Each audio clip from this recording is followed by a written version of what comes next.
Korean president. Tinatanong sa akin, may balak ka bang magtayo ng Diwata Pares sa Korea? Sure, why not, di ba? Kung bibigyan ako ng pagkakataon na kaya naman namin magtayo doon, bakit hindi, di ba? Para matikman naman ng mga Koreano kung gaano kasarap ang Diwata Pares over, lalong-lalo na si Diwata ang gaano kasarap. Will you give me a franchise? Sure, yes. With discount? Sure, why not? So humble. Okay, so ano ang formula ng Diwata Pares Overload? Bakit sikat siya? Siguro dahil na din sa kasipagan ko sa buhay, tapos lumalaban naman tayo ng patas, nakilala tayo sa social media, sa mga vloggers, so kaya siguro ganon. Yun na, masaya na yun. So sa first, how did you think of Pares? So first, how did you think of Pares? Actually, hindi muna Pares yung tinda ko. Nag-start ako during pandemic, sigarilyo, kape, soft drinks muna. So, pero syempre dahil nauso yung Pares at nakahiligan ko, sa tulong na din ng friend ko. Kasi dati hindi ako marunong mag-Pares eh. Meron akong friend na magaling magluto, lalong-lalo na sa Pares. Doon ko na-adapt yung pagpa-Pares ko. So kumbaga parang habang nagluluto siya, magkasama kami, pinag-aaralan ko. So hanggang ngayon wala na yung friend ko. So na-adapt ko yung pagluluto sa Pares sa kanya. So doon ako nag-start. I hope I have chance to taste your Pares. Sure. Siguro sa Junto kasi ngayon wala akong Pares dahil soft opening pa lang namin ngayon, grand opening namin sa Junto sa susunod na linggo. So doon mo palang matitikman. Pero if ever na gusto mong tikman ngayon, pumunta ka ng Pasay, bukas doon yung Pasay ko. Mahaba po yung pila eh, di ba? Ngayon wala masyado kasi umuulan-ulan. Pero yun nga lang kasi delikado sa biyahe, di ba umuulan? Baka bakayo pa kalsada. Baka if I'm with you, I have free pass na. Yes, oo. Hindi ka na pipila pag ikaw. Yes! Baka parating ka pa lang, may nakaserve na sa lamisa, magsabi ka lang. Sino ang kapares mo sa buhay na yon? Actually, nakakalungkot na ang buhay ko ngayon. Wala pa lang akong kapares, single ako. Kaya nga sa gabi pag natulog ako, unan lang yung kayakap ko. Sabi ko sana sa sunod mayroon ng lalaking totoo na mayayakap ko talaga siya. So wala akong kapares ngayon. Why don't you find someone here? Ang dami-dami pong pogi dito. Pogi ako. Yung iba kasi dito mamukhang pera, ayaw ko ng gano'n. Gusto ko talaga yung akong inahabol, di yung pera ko. Okay. Kaya ang hirap pakahanap pala ng gano'n. Yes. Kaya tatay ko nga sa Korea, baka yung mga Koreano mayroong gano'n. Pero mahilig ako sa Korean. Yes, mahilig ka sa kasama puputi at gwapo. So, good choice yung Korean kasi hindi pa pang gwapo yung mga Koreano. Yeah, okay. Sige, I will find a Korean oppa for you. Sure! Okay, so how many branch meron kayo and how many employees? Sa Pasay pa lang at saka dito ngayon yung bago bubuksan natin. Pero plano naman ni Diwata, expand talaga sa buong Pilipinas yung Diwata para so hopefully na mag-success kami sa mga plano namin.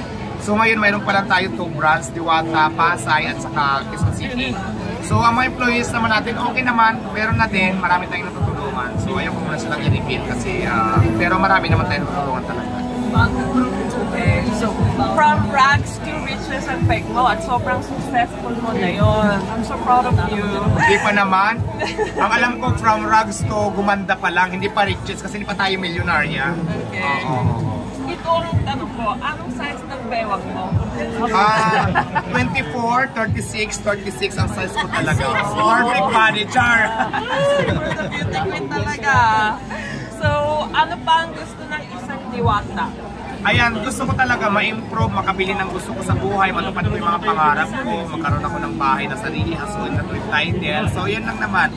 Makakain ako ng 3 pieces ng araw kasama yung pamilya ko, yung family ko, makatulong. So, yun lang ang pangarap ko sa buhay. Simple lang. Okay, so binigyan ka ni Rosemar, can you mention her here? Yeah. Ng pera, bahay at kotse, sana all. So, may kapalit ba yun? Or sobrang nagagandahan siya sa'yo? Wala yung kapalit lahat. Sobrang nagandahan lang siguro sa akin o kaya yun, wala namang kapalit. Wala namang sang hining mga kapalit. So, okay lang naman.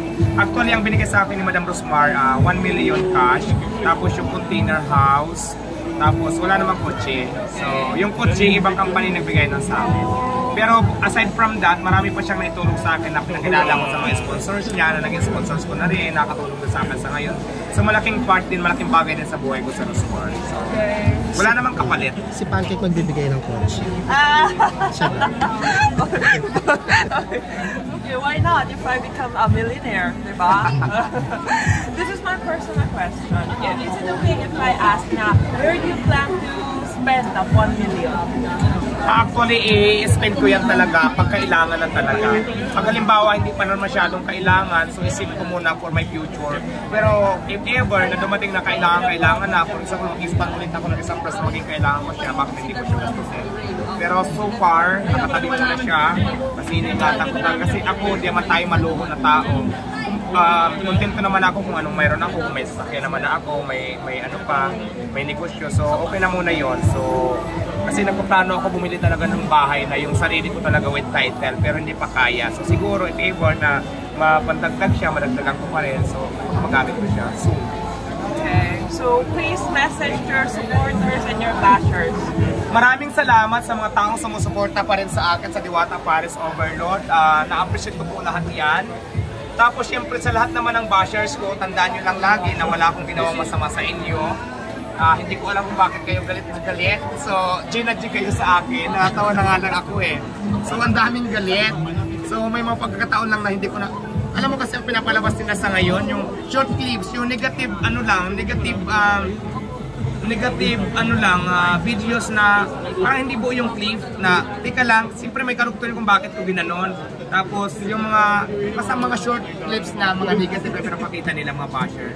Isa lang masasabi ko sa inyo, kung ganun kayo, wala naman tayo magagawa, basta ako tuloy lang sa pangarap ko. Kasi unang-una, hindi ba ako napiktuhan sa inyo? Kasi pangalawa, unang-una, hindi naman kayo nakatulong sa buhay ko, di ba? Mga basher kayo, so wala kayo manudulot na mabuti sa akin. Pangalawa, hindi ko naman kayo pinagparwisyo at hindi ko kayo nagrabyado. Pangatlo, lumalaban naman ako ng patas na pamamaraan na wala akong taong inapakan. So bakit ko kayo intindihin? Bakit ako mag-apekto? Kung ganun kayo, wala naman tayong problema doon yun kayo eh. Pero kung maaari sana baguhin nyo pa yung mga di ba? Mga ganyan, so baguhin nyo. Kasi isipin nyo na lang lagi na wala akong masamang ginagawa sa tao. Famous line ni Diwata. Lilipas din yan! Okay, thank you so much for your time and once again, congratulations. Maraming salamat din at maraming salamat naging part ako sa inyong channel. Thank you so much. Welcome to Philippines. At syempre, welcome sa Diwata Paris Overload at saka masaya ako dahil diba soft opening ko ngayon nakapunta ka dito. So maraming salamat. I hope I can see you in Korea next time. Sure, sana nga, diba? Wala namang masamang mangarap pag ginagawa na natin ang action. So gagawin na natin ang Philippines muna bago na ibang bansa, diba? Kaya ang Diwata Paris Overload magkakaroon tayo ng international. Yeah! Di ba nga?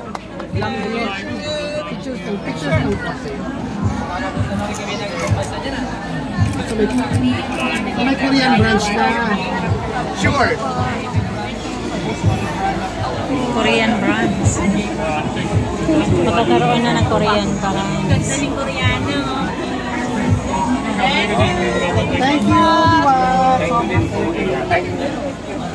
I hope I will have like that too. Sir, ano po ang channel niyo, sir? Pancake Show. Ano po? Pancake Show. Pancake? Ako, pancake. Pancake and share. Sayang, I expect Sino si ma'am? Paris today.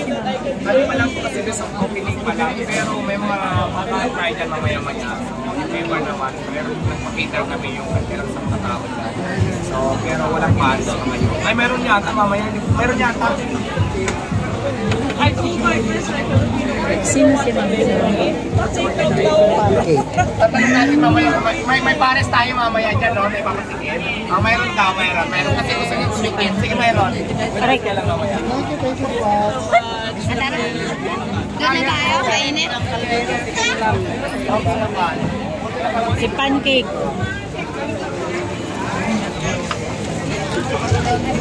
So ito lang itsura ng Diwata Paris natin ngayon. Mas pinalaki, mas pinalinis, mas in-improve, pinagdagan natin ng menu. So pwede nyo nang i-vlog lahat, pwede nyo nang i-flex mamaya.